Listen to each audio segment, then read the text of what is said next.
Senator from Rhode Island. Madam President, I rise today in my series of Time to Wake Up speeches to bring attention to two of God's humblest but most useful creatures. Here in the high political majesty of the Senate, it is easy to forget Matthew. No man can serve two masters.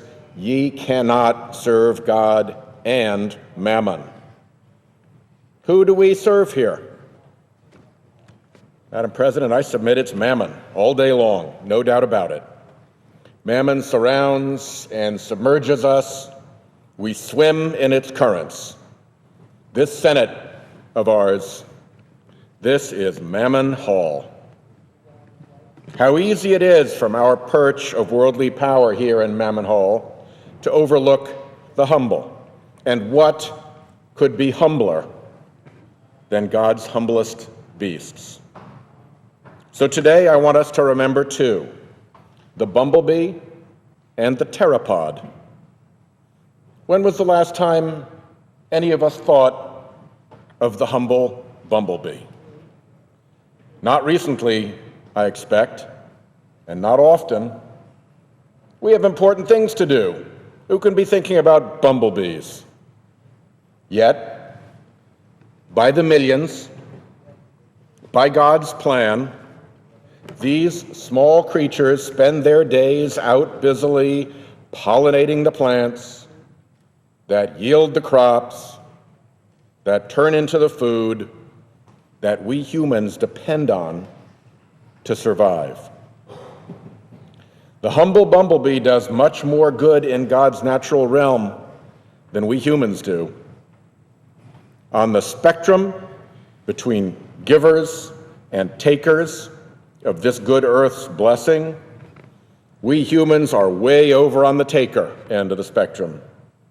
And the bumblebee, it's humble, but it's way over on the giver end. And the humble pteropod, how many of us even know what it is? Not many in this Senate, I would bet. The pteropod is a winged snail that populates the ocean in immense numbers. It's sometimes called the sea butterfly because over millennia, God's evolution of these creatures has turned their snail foot into an oceanic wing. A cousin species is called the sea angel. Like the bumblebee, the pteropod performs an unheralded service in God's natural realm. The pteropod is an essential link in the oceanic food chain, supporting the whole great network of trophic levels and species above it.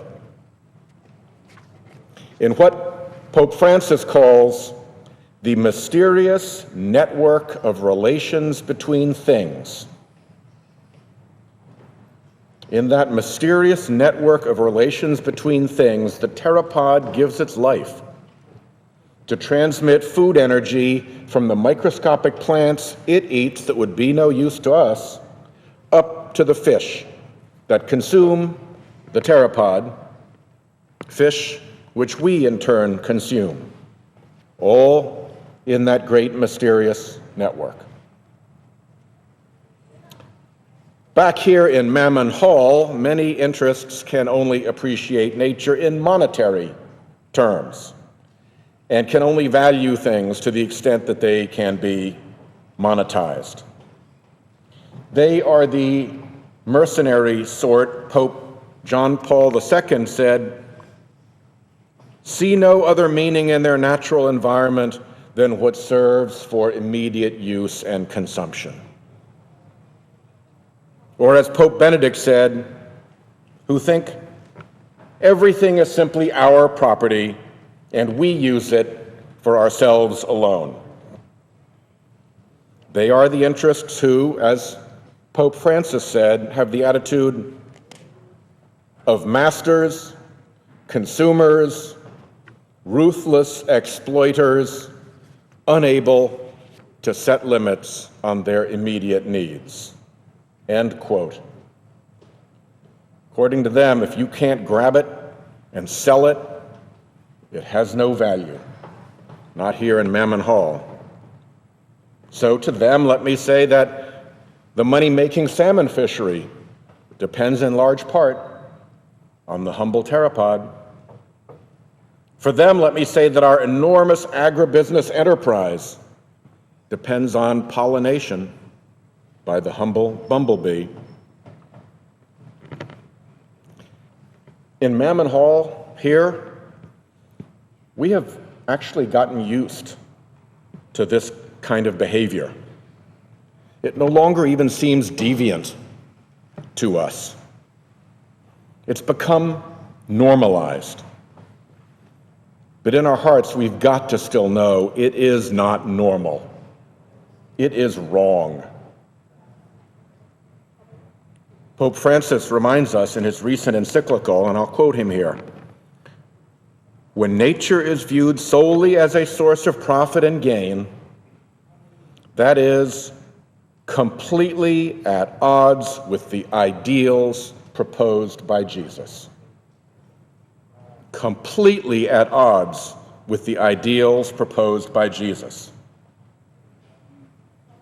The Pope was blunt. Today, he said, sin is manifest in attacks on nature. A sin against ourselves, he said, and a sin against God. That is what the interests we traffic with do all day long, no doubt about it. The Pope has said that our common home is falling into serious disrepair. Things are now reaching a breaking point. Humanity has disappointed God's expectations, he said. The earth herself, he says, groans in travail. And we are leaving to our children a world that, to use his words, is beginning to look more and more like an immense pile of filth. If we don't see that, it's because we see so poorly outside our privileged bubble of consumption. But if we don't see that, the bumblebee and the pteropod do. Here's what's happening to them. A study in the peer-reviewed journal Science, published in early July, shows that as temperatures warm, bumblebee populations are retreating northward from the hottest part of their ranges as they warm further and further. But here's the rub. The northern range for the bumblebees, for some reason, is not expanding, which means the changing climate is crushing bumblebee populations in a climate vice. Bumblebee species across Europe and North America are declining at continental scales, warns study author Dr. Jeremy Kerr of the University of Ottawa. Our data suggests that climate change plays a leading role, or perhaps the leading role, in this trend. Carbon pollution from burning fossil fuels floods the atmosphere and causes climate change, but about 25% of it actually enters the oceans. And there, it acidifies the waters, souring them for creatures like the pteropod. Research led by NOAA scientists published last year found that acidified water off our west coast is hitting the pteropod especially hard. They found, quote, severe shell damage on more than half of the pteropods they collected from Central California to the Canadian border. That was more than double the expected rate. The pteropods are being eaten away by acidic water. Oceanographer William Peterson, co-author of the study, said, "We did not expect to see pteropods being affected to this extent in our coastal region for several decades." Madam President, the pace and extent of ocean acidification that we are observing now, that we are measuring now, that we are driving now with our carbon pollution are nearly unprecedented in the geological record. The closest historical analogs, scientists say, are the great extinctions, when marine creatures were wiped out en masse and ocean systems took millions of years to recover.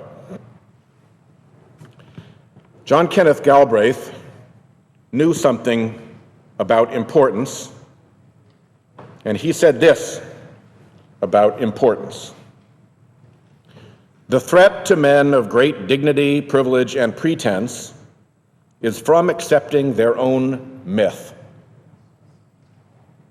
That happens when that great dignity, privilege, and pretense becomes so great that we no longer feel the need to listen.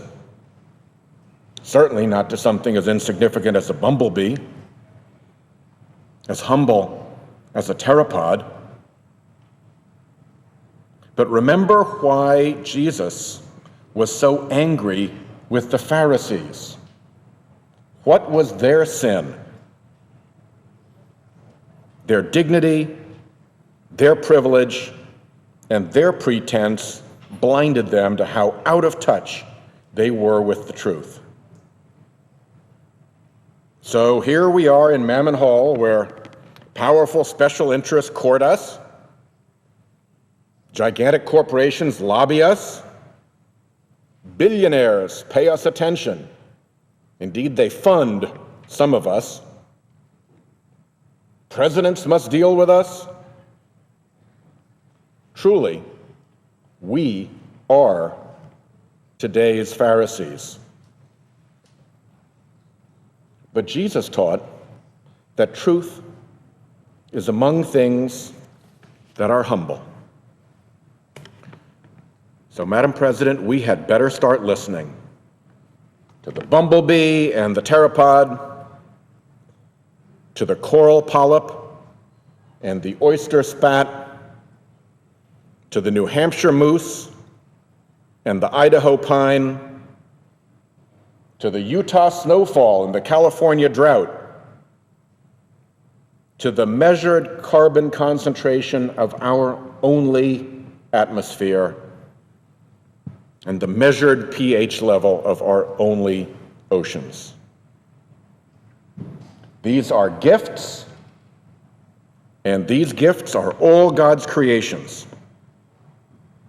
and their signals are all God's voice.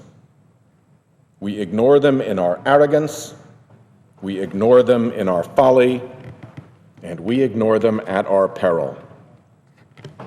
It has already begun as we careen into the next great extinction. As Pope Francis wrote, "Because of us, thousands of species will no longer give glory to God by their very existence, nor convey their message to us. We have no such right," he said. Indeed, we have no such right. The day the bumblebee and the pteropod no longer give glory to God by their very existence will be a bleak and perilous day for humankind. In the meantime, we'd better smarten up to the message they convey to us. If their message, if the message of God's creatures, if that message now of warning is not God's voice, then whose voice is it? I challenge you. If the voice of God's creatures to us in the way they lead their lives and in the way they're dying is not God's voice, then whose voice is it? And what message does it convey? As Pope Francis comes to this Congress this week, I hope we will listen to the voice of God as expressed through his humblest creatures, and just for a second, turn off the noise from mammon that surrounds us. I yield the floor.